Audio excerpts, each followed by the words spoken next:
Bonjour à tous, je me réjouis de vous retrouver pour des émissions sur des sujets qui me paraissent importants et soulever un certain nombre de questions. Alors aujourd'hui, je voudrais vous parler du procès Le Pen, de la dirigeante du Rassemblement national, qui, en première instance, a été condamnée à des peines qu'on peut considérer comme assez lourdes.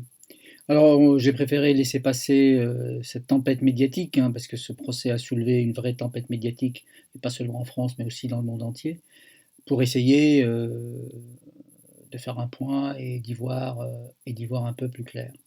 Donc là, en première instance, la présidente du Rassemblement national a été condamnée à 4 ans de prison, dont 2 fermes, 100 000 euros d'amende, et à une peine d'inéligibilité de 5 ans, ce qui compromet ses chances de concourir une énième fois à l'élection présidentielle prévue au printemps 2027.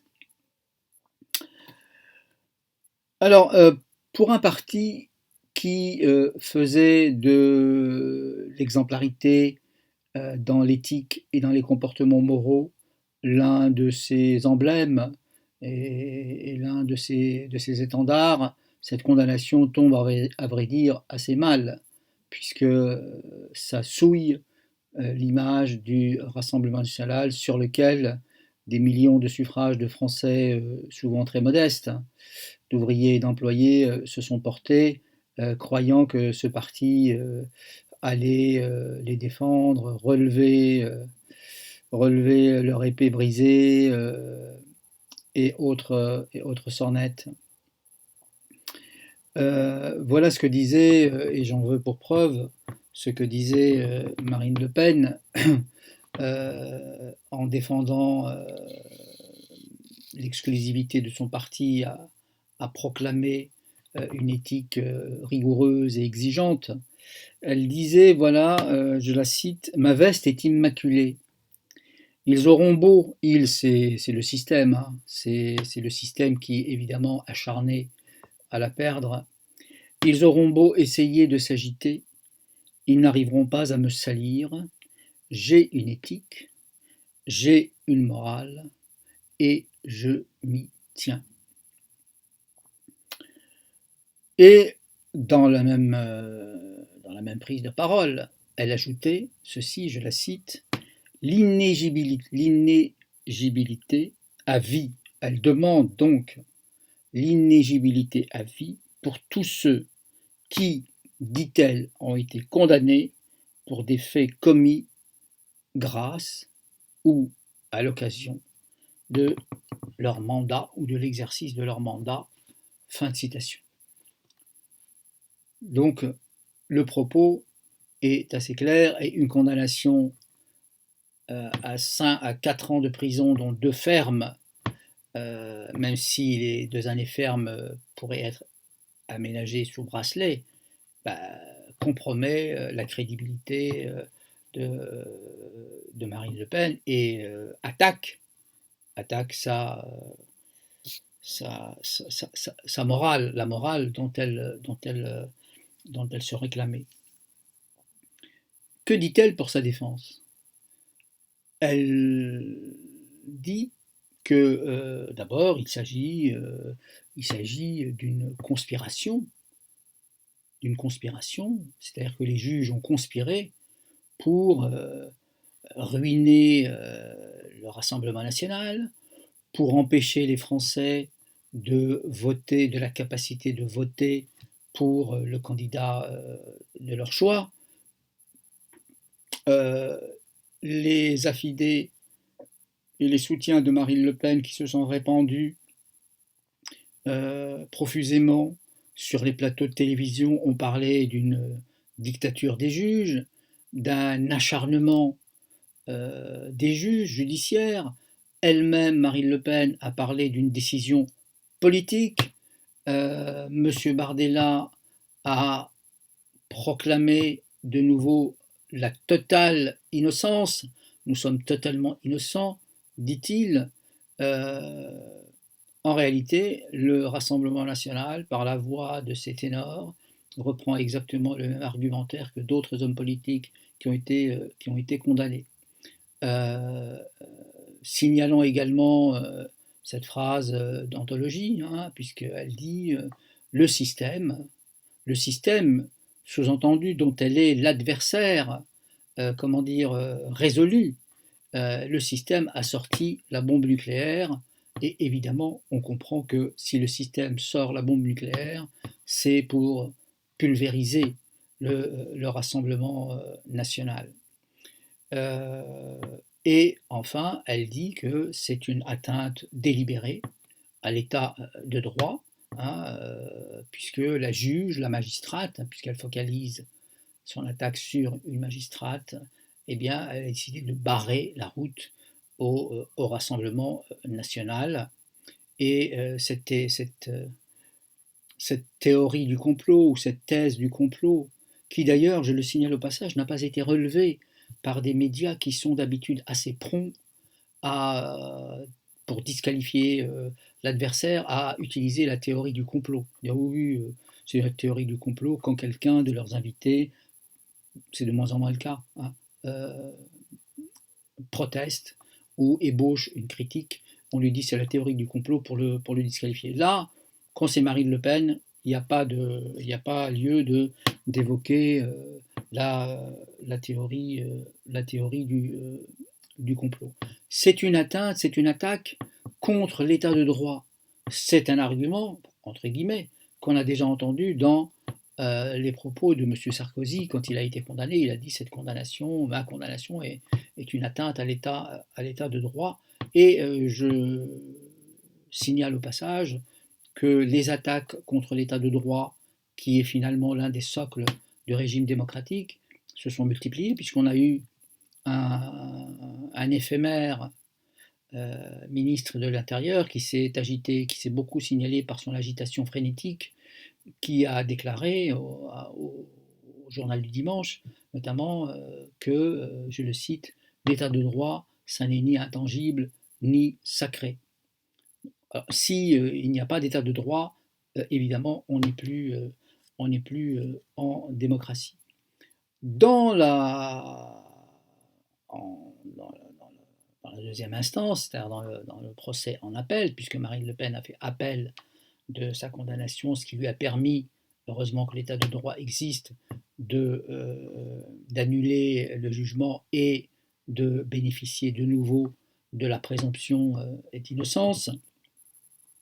Madame Le Pen a changé de stratégie, a changé de discours. Elle a changé de discours. Les éléments de langage qu'on entendait à l'issue du prononcé du jugement en première instance se sont complètement évanouis dans la nature, et on ne parle plus de la dictature des juges, on ne parle plus d'une décision politique, non, on ne parle plus de ça, on a changé d'éléments de langage, et ma question est si, comme le disait M. Bardella, les dirigeants du Rassemblement national, Marine Le Pen en tête, sont totalement innocents comme il le dit, pourquoi finalement avoir changé de discours, de stratégie, hein, puisque ce changement de discours et de stratégie équivaut, ni plus ni moins, à des aveux, disons des semi-aveux, hein, c'est-à-dire que oui, on ne conteste plus la réalité des délits, mais on essaye de les expliquer par des phrases comme je n'étais pas au courant, je ne savais pas qu'un tel travaillait pour moi, etc. etc.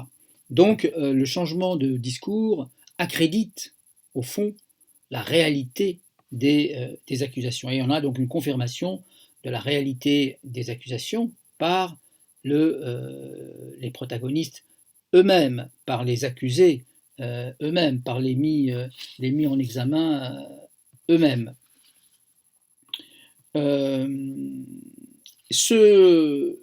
Cette remise en question de l'état de droit est assez problématique, puisque c'est l'état de droit qui protège tous les justiciables, finalement, et donc nous avons intérêt au maintien de l'état de droit, autrement on bascule dans un autre type de régime, et je ne pense pas que les Français souhaitent vivre sous un régime fasciste, par exemple, ou sous un régime trumpiste, dont les prodromes sont quand même là, par exemple dans les discours d'un Zemmour ou, ou d'autres.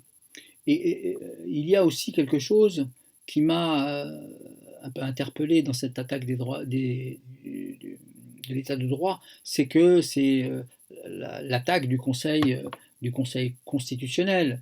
C'est cette espèce de croisade qui est menée tous azimuts dans les médias, notamment euh, les médias les plus regardés contre le régime démocratique. Ce qui m'a aussi frappé, c'est que c'est cette classe politique. Madame Le Pen en est un exemple qui ne se signale pas par des caractéristiques particulière, puisqu'elle est exactement comme les autres, donc elle fait partie du système dont elle prétend être l'adversaire, puisqu'elle reprend l'argumentaire, entre guillemets, de cette classe politique. Cette classe politique, en fait, réclame, pour ces actes délictueux, quand ils ont lieu, réclame un régime d'exception, réclame une justice d'exception. En réalité, ces gens-là veulent revenir à une justice d'ancien régime, c'est-à-dire un régime de privilégiés, une justice de privilégiés. Et je me demande pourquoi Madame Le Pen, qui prétend représenter les petits Français, les Français modestes, les défendre contre ceci ou contre cela, pourquoi est-ce qu'elle refuse d'être justiciable des mêmes organismes finalement qui rendent la justice, que ces mêmes Français, quand ils accomplissent eux-mêmes des délits, ils sont frappés, ils subissent une exécution provisoire. Pourquoi elle serait au-dessus des lois? En réalité, cette classe politique prétend en fait être au-dessus des lois et être jugée, si elle doit l'être, selon des normes qui sont tout à fait différentes, ou un fonctionnement de la justice qui serait tout à fait différent de la justice du citoyen ordinaire. En réalité, en développant cette argumentation selon laquelle la justice chercherait à la priver d'être présidente de la République, hein, à l'issue de la quatrième tentative, ce que Madame Le Pen cherche, c'est à échapper à la justice. Parce que si d'aventure, ce qu'on ne souhaite pas, évidemment, si d'aventure elle était élue présidente de la République en 2027, cela entraînerait de facto un régime d'irresponsabilité pour elle, puisque on ne peut pas poursuivre un président de la République en exercice, et donc ça remettrait à plus tard, à 10 ans, si elle est réélue, à 10 ans, l'exercice de la justice. Donc voilà, ça pose évidemment des problèmes si un homme politique prétend bénéficier de l'état de droit, des règles démocratiques, etc., et tout en échappant finalement à la justice qui en est l'émanation, tout en disant que en fait, ce ne sont pas les juges qui décident, mais c'est le peuple qui décide de la capacité d'un candidat à se faire élire. Mais dans ce cas, il ne fallait pas piquer dans la caisse, dans ce cas, il ne fallait pas commettre des actes délictueux, et dans ce cas, il ne fallait pas reconnaître, hein, péché avoué est à moitié pardonné, comme dit le proverbe. Donc il ne fallait pas surtout se rendre coupable de détournement de fonds, puisqu'il s'agit de ça. En réalité, la victime, hein, parce qu'il y a un détournement, il y a une manipulation médiatique qui consiste à substituer à la véritable victime Madame Le Pen. Madame Le Pen n'est pas victime. Madame Le Pen et le système qui a été mis, semble-t-il, par son père depuis de longues années, n'est pas la victime. La victime, c'est le citoyen européen à qui on a piqué,